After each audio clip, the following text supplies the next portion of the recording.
अवनी को कबीर के पास जाने को बोल रही थी। जल्दी से पहले चेक ले आता हूँ, तभी मैं अवनी को कबीर के पास जाने से रोक सकता हूँ। अरे भैया रुकिए रुकिए, मैं बताता हूँ, चलिए आगे लीजिए, जल्दी लीजिए।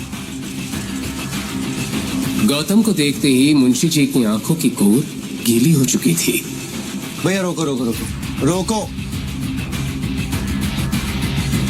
जिस गौतम को दुनिया पिछले 4 साल से एक नॉर्मल सा इंसान समझ रही थी, उसका सच आज सिर्फ मुंशी जी ही जानते थे। गौतम आज भी इतने पैसे का मालिक था कि चैरिट जैसी 10 कंपनीज को वो पलक झपकते ही खरीद सकता था।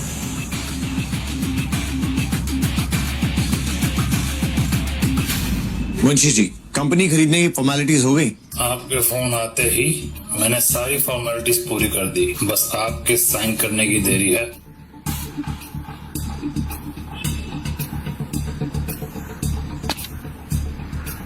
गुड, आपको मेरा एक और काम करना होगा। इस कंपनी का चेयरमैन है शेखर आनंद और उसका एक बेटा है बिगड़ा हुआ कबीर आनंद। मैंने सुना है शेखर आनंद के इशारे के बिना इस कंपनी में पत्ता तक नहीं हिलता। बिल्कुल सही।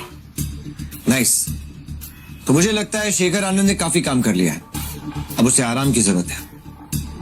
इस कंपनी से सीधा उसे जेल भेजने का इंतजाम किया जाए। अब इस सारी कंपनी की पावर आप ही के हाथ में है, आप जो चाहे वो कर सकते हो। आप चाहो तो खुद भी चेयरमैन की पोस्ट संभाल सकते। नहीं मुंशी जी, मुझे चेयरमैन की पोस्ट नहीं चाहिए। एक बात बताइए, इस कंपनी का वाइस चेयरमैन कौन? अभिनव गुप्ता। तो फिर अभिनव गुप्ता को कॉल करके बता दीजिए कि इस कंपनी का नया चेयरमैन वही है। मुंशी कमल स्वरूप को देखकर कोई उनका रास्ता रोकने की हिम्मत नहीं कर सकता था। गौतम की आंखों में एक अलग ही तरह की चमक साफ दिखाई दे रही थी।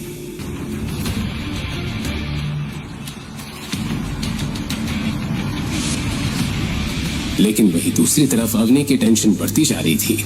उसके सामने कबीर से मदद मांगने के सिवा कोई रास्ता नहीं था। इधर गौतम और मुंशी जी को ऑफिस के अंदर देखते ही एक 32 साल की औरत ने उन्हें केबिन के बाहर रोक दिया। तुम दोनों अंदर कैसे आ गए, वो भी बिना किसी से पूछे? यह औरत शेखर आनंद की पर्सनल सेक्रेटरी शालिनी थी, जो मुंशी जी की पहचान से वाकिफ नहीं थी। मैं यहाँ के चेयरमैन मिस्टर गुप्ता से मिलने आया हूँ। मिस्टर अभिनव गुप्ता इस कंपनी के वाइस चेयरमैन हैं और वो तुम जैसे सेल्समैन से बिना अपॉइंटमेंट के नहीं मिलते हैं। तो अब यहाँ से निकलो, वरना मैं सिक्योरिटी बुलाऊं। सिक्योरिटी। गौतम के फोन पर अवनी का फोन आने लगा। इससे पहले कि वो फोन उठाकर जवाब देता, उसका मोबाइल लो बैटरी के कारण स्विच ऑफ हो गया। तुम जानती भी हो किससे बात कर रही हो? ये जोधपुर के मुंशी जी, मुझे लेट हो रहा है, गुप्ता जी को बुलाइए प्लीज। हेलो। अभिनव गुप्ता मुंशी जी को अच्छे से जानता था। वो अपने काम छोड़कर तुरंत अपने केबिन से बाहर आ गया। देखो, मैं तुम दोनों को लास्ट वार्निंग दे रही हूँ। मिस कामिनी, ये तरीका है आपका गेट से बात करने का? सॉरी सर, लेकिन शट अप। तुम्हें पता है ना, तुम्हारी इस बदतमीजी की वजह से तुम्हें इस कंपनी से निकाला जा सकता है।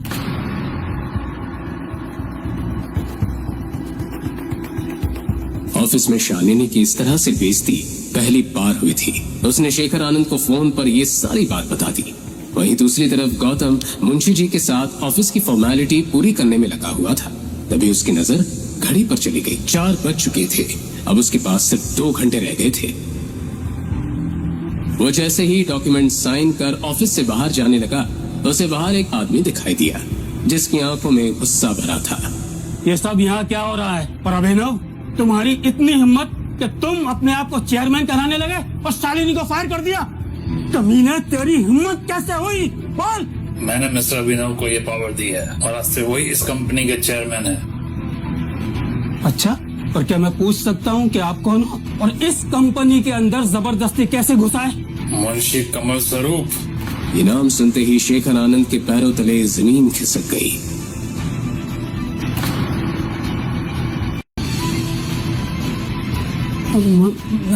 मिस्टर कमल, आपने मुझे पहले नहीं बताया।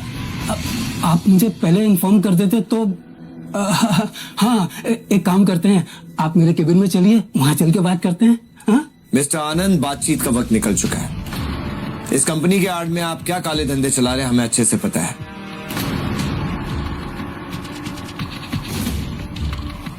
ये लीजिए। गौतम ने उनके हाथ में एक लेटर थमा दिया जिसमें साफ लिखा था कि कंपनी का नया ओनर अब गौतम था।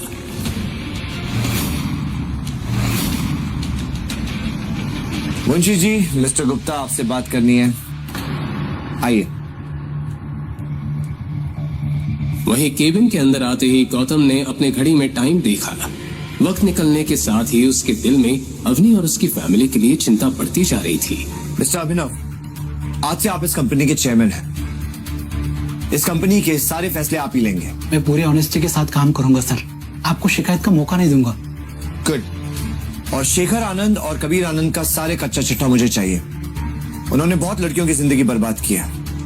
उनके जेल जाने का वक्त आ गया है। आप टेंशन मत लीजिए सर, मेरे पास उनके खिलाफ बहुत सारे सबूत हैं मेरे लॉकर में। मुझे पता था इनके खिलाफ कोई ना कोई आवाज जरूर उठाएगा। मुझे इसी दिन का इंतजार था सर। आज मैं आपको सारे सबूत दे दूंगा सर। नाइस। मुंशी जी, जी हुकुम। मुझे देर हो रही है, मेरा चेक दे दीजिए।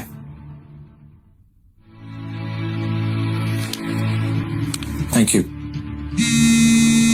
मुंशी जी के फोन पर बाहर खड़े बॉडीगार्ड का कॉल आ गया। फोन उठाते ही मुंशी जी हैरानी से गौतम को देखने लगे। आखिर कैसे सुलझाएगा गौतम ये सारी गुत्थी? क्या होंगे इन सारे सवालों के जवाब? हुकुम।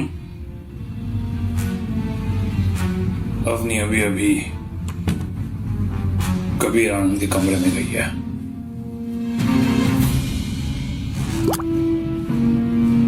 गौतम ये बात अच्छे से जानता था कि कबीर ने अवनी को अपने कैबिन में क्यों बुलाया था। उसके कैबिन में एक ऐसा ड्रग रहता था जिसे वो हर लड़की को उस पर इस्तेमाल करके उनका फायदा उठाता था। ऑफिस में बहुत सारे लोग इस सच्चाई से वाकिफ थे, लेकिन सभी लोग कबीर और शेखर के खिलाफ आवाज उठाने से डरते थे। आज कबीर कंपनी के नए मालिक गौतम के गुस्से का शिकार होने वाला था।